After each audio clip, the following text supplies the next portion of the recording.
درنو لیدونکو بیا هم ستړي مشئ د شپږیزه کرکټ لیګ درېیمه ورځ او شپږم میچ هم پای ته ورسېد د درېیمې ورځې پای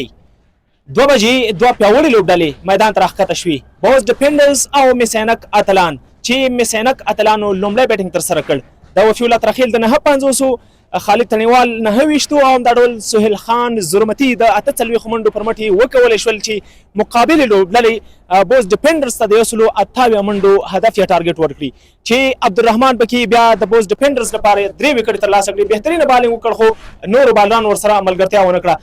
په دوهم اننګز کې کله چې بوست ډیفینډرز میدان ته راښکته شول نو